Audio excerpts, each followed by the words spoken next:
नुसता व्यायामच का? जिम मधून आला आणि जर लाया कुरमुऱ्याच खायला लागला तर त्याला जेवण पण तसं पाहिजे, सात्विक आहार पाहिजे, शुद्ध आहार पाहिजे, आहार मजबूत पाहिजे, बरोबर आहे की नाही? व्यायामाबरोबर आहार पण पाहिजे त्याला. तसं आमच्या मनाला सशक्त होण्यासाठी श्रवणाची गरज आहे, प्रेरणेची गरज आहे, स्फूर्तीची गरज आहे, कृपेची गरज आहे, संतांच्या आशीर्वादाची गरज आहे. जर मनाला परमार्थात सशक्त ठेवायचं आहे तर, परमार्थ करण्यासाठी जर सशक्त ठेवायचं आहे तर शरीराने पूजा करता करता आम्हाला मनालाही ते काम लावून देता आलं पाहिजे. मनाने नामस्मरण केलं पाहिजे, चित्ताने नामस्मरण केलं पाहिजे, अंतःकरणपूर्वक नामस्मरण घडलं पाहिजे. कारण सगळ्या गोष्टींमध्ये आमच्या ह्या गोष्टी खूप महत्वाच्या आहेत. परमार्थात अंतःकरण पंचकाला खूप महत्व दिलंय बरं का माऊली. परमार्थात अंतःकरण पंचकाला खूप खूप महत्व दिलंय.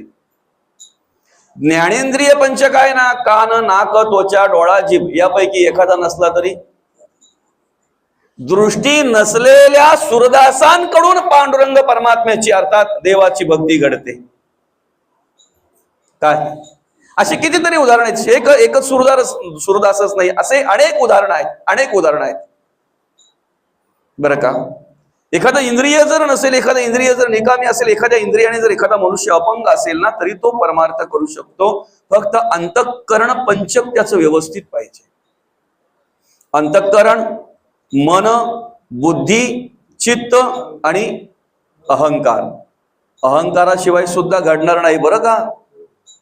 कार्य करण्यासाठी तो महत्वाचा आहे.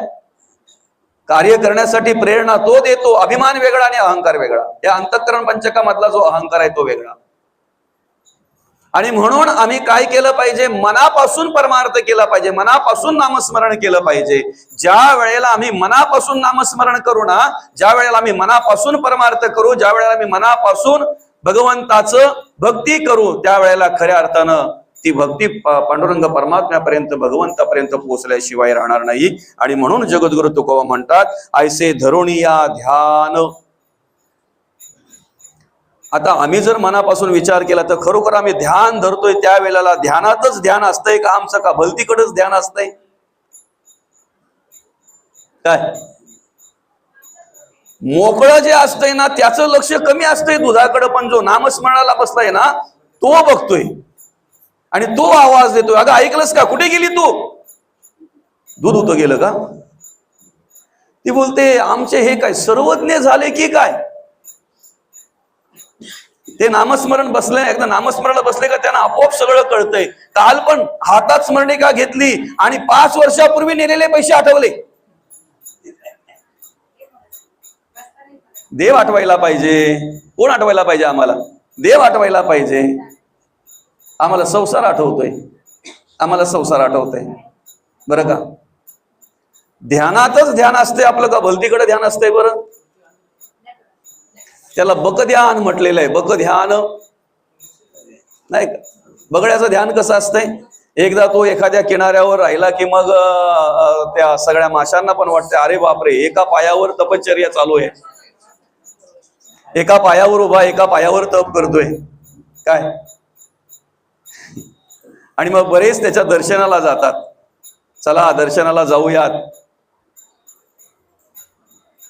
बरं का. दुर्दैव काय, पशु पक्ष्यांना बऱ्याचशा गोष्टी आधी कळतात, माणसाला कळायला वेळ लागते बरं का माऊली. सोसाट्याचा वारा वगैरे येणार असेल असं म्हणतात. पूर्वी असं म्हणायचं की भूकंप वगैरे जर काही होणार असेल ना तर पहिले प्राण्या पक्ष्यांची धावपळ सुरू व्हायची. त्यांना कळायचं काय होणार आहे, काय होणार आहे बरं का. तसं तिथे तीच अवस्था आहे. माणूस त्या ठिकाणी गेल्यानंतर त्याने ते बगड्याचं बघितलं, त्याने अरे बापरे एक पायावर उभा आहे आणि ध्यानस्थ बसलेला आहे.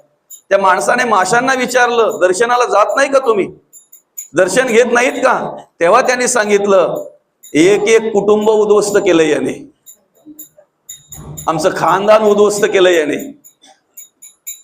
जो मिळेल त्याला उचलला पळाला, जो मिळेल त्याला उचलला पळाला. आता ही त्याच ध्यान करतोय तो. आताही त्याचंच ध्यान करतोय तो. आमच्या ध्यानात काय आहे ना, हे महत्वाचं आहे. आमच्या ध्यानात राम पाहिजे, आमच्या मनात राम पाहिजे, आमच्या बुद्धीमध्ये राम पाहिजे, आमच्या चित्तामध्ये राम पाहिजे, आमच्या अंतःकरणामध्ये राम पाहिजे. सर्वांगाने नामस्मरण घडल्याशिवाय राहणार नाही. फक्त वैखरीनेच नाही, फक्त तोंडानेच नाही, सर्वांगाने.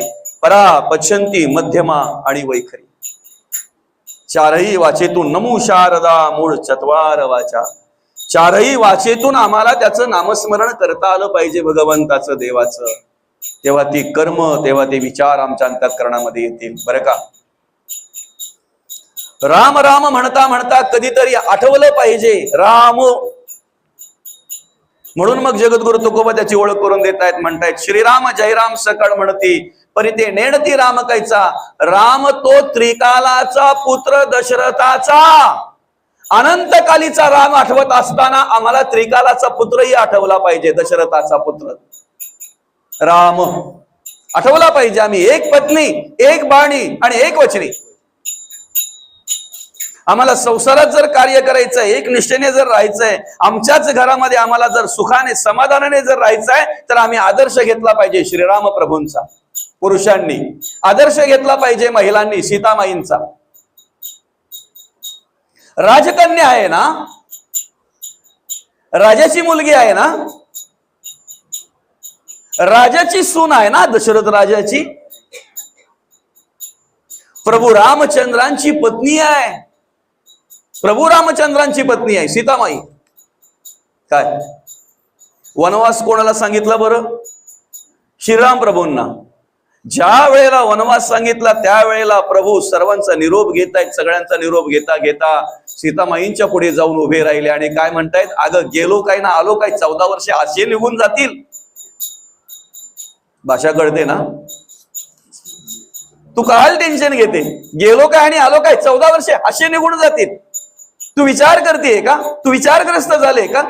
चिंता वाटू लागले का तुला? काही चिंता करू नको. पण हे शब्द ऐकता ऐकता सीतामाईंच्या डोळ्यातून अश्रू आले. बरं का? हे शब्द ऐकता ऐकता सीतामाईंच्या डोळ्यातून अश्रू आले. आणि ते अश्रू बघितल्यानंतर प्रभू म्हणतायत, दुःख वाटतंय का तुला?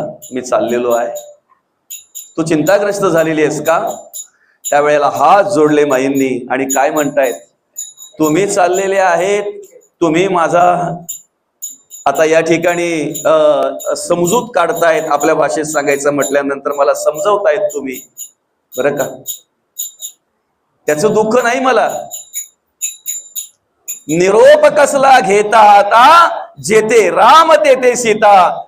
आजही तुम्ही मला वेगळी समजताय ना, यात मला दुःख वाटतंय. शरीराने जरी आपण वेगळे असलो तरी मनाने एकच आहोत. जेथे राम तेथे सीता. राहता आलं पाहिजे, जसं असेल तसं वागता आलं पाहिजे, जगता आलं पाहिजे आम्हाला. बरं का? पतीच्या सुखामध्ये सुख, पतीच्या दुःखामध्ये दुःख. श्रीराम प्रभू म्हणतायत, अगं राजाची कन्या तू, राजाची सून तू, पालखीमध्ये फिरणारी तू, अनवाणी चालावं लागेल, पायात चप्पल नाही, चालेल. जेथे राम तेथे सीता. राहायची काही व्यवस्था नाही, इथे राजमहालात राहते, तिकडे पर्णकुटीमध्ये राहावं लागेल. खायची व्यवस्था नाही, कंदमुळं खावं लागेल. झोपायची शयनाची काही व्यवस्था नाही आहे, उशाला दगड घ्यावा लागेल. चालेल, हरकत नाही, चालेल. बरं का?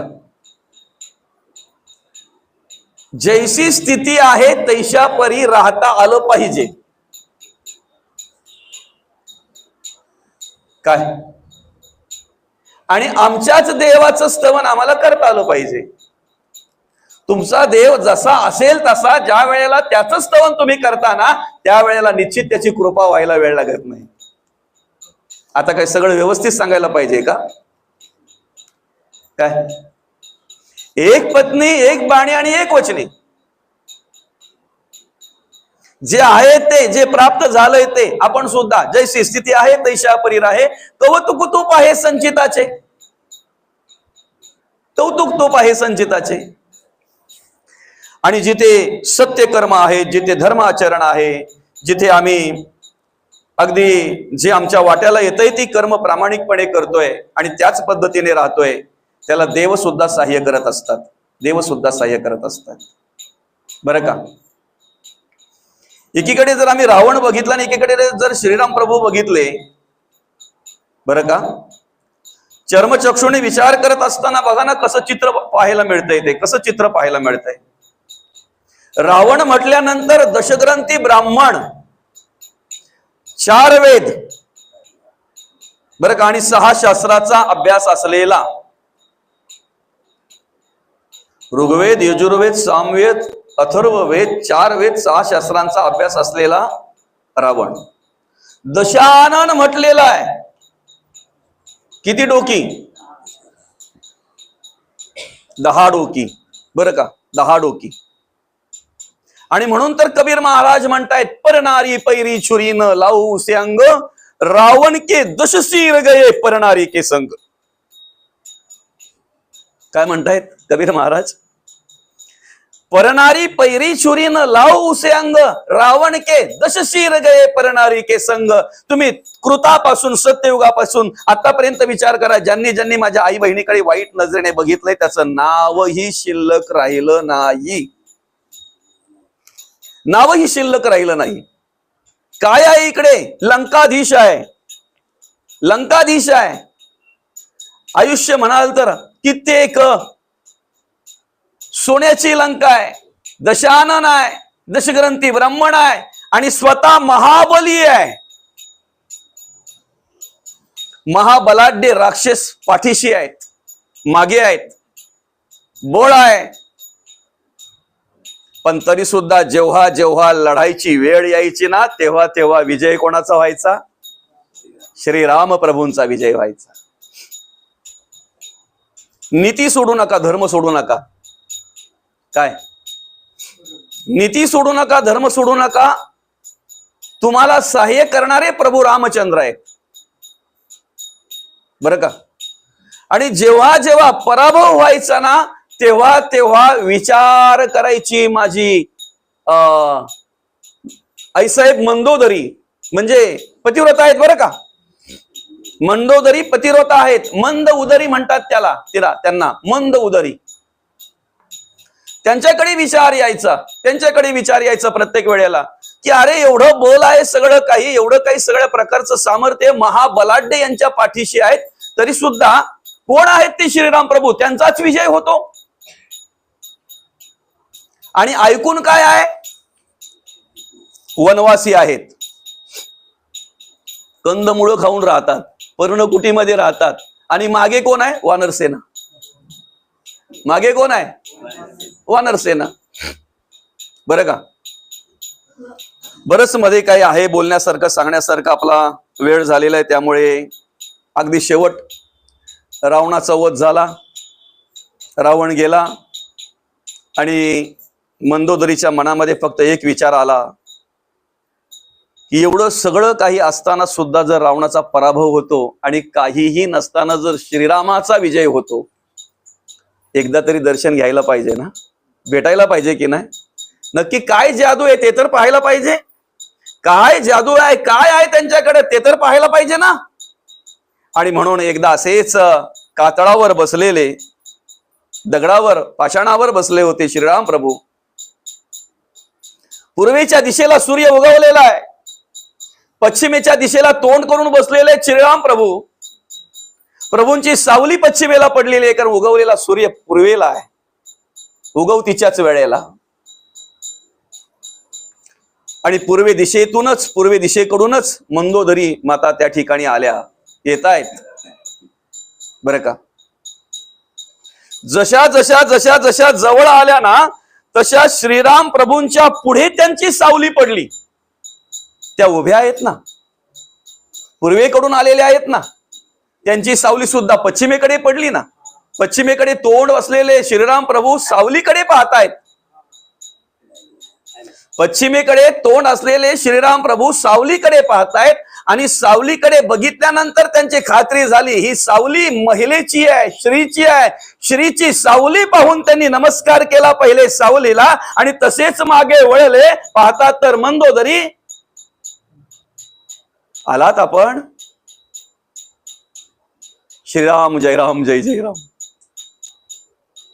हात जोडले, नमस्कार केला आणि त्याच क्षणाला मंदोदरीला समजलं रावणाचा का पराभव झाला आणि श्रीराम प्रभूंचा विजय का झाला. त्याच वेळेला कळलं. गहिवरल्या त्या मनामध्ये विचार करायला लागल्या. प्रभू म्हणतायत काय, म्हणणं काय आहे. म्हणे मिळालं उत्तर. कसलं उत्तर. अहो म्हणे मी प्रत्येक वेळेला विचार करायचे, दशानन आहे, दशग्रंथी ब्राह्मण आहे, महाबलाढ्य आहे, महाबली राक्षस मागे आहे, तरी सुद्धा पराभव रावणाचाच का होतो. आणि तुम्ही कंदमुळे खाऊन राहतायत, पर्णकुटीमध्ये राहतायत, तुम्ही वनवासी आहात, तुमच्या मागे मोजकी वानर सेना आहे, तुमचाच विजय का होतो. आज मला कळलं की नुसत्या श्रीच्या सावलीकडे पाहून नमस्कार करणारा श्रीराम प्रभू कुठे आणि एकट्या श्रीला पाहून तिला चोरून नेणारा रावण कुठे. एवढं तरी आम्हाला अनुभव घेता आला आणि एवढी तरी आम्हाला प्रचिती घेता आली ना प्रभूंचं कार्य करता करता, तरी आमच्या जीवनाचा उद्धार झाला असं म्हणायला हरकत नाही. आमच्या जीवनाचा उद्धार झाला असं म्हणायला हरकत नाही. नामस्मरण आम्हाला अखंड करायचंय भगवंताचं, आम्हाला अखंड देवाला आठवायचं आहे. पण आठवता आठवता कधीतरी ती कर्म आम्हाला करता येतात का. कधीतरी आम्हाला तसं वागता येतंय का, जगता येतंय का, याचा विचार सुद्धा आम्हाला करायचा आहे. आणि तो विचार आमच्या अंतःकरणामध्ये यावा म्हणून या कार्यक्रमाचं प्रयोजन केलं जातंय, म्हणून या कार्यक्रमाचं नियोजन केलं जातंय. असो, आपल्या सर्वांकडून त्या श्रीराम प्रभूंचं नामस्मरण घडावं, सेवा घडावी अशी प्रभूंच्या चरणी आपण या ठिकाणी प्रार्थना करूयात. आणि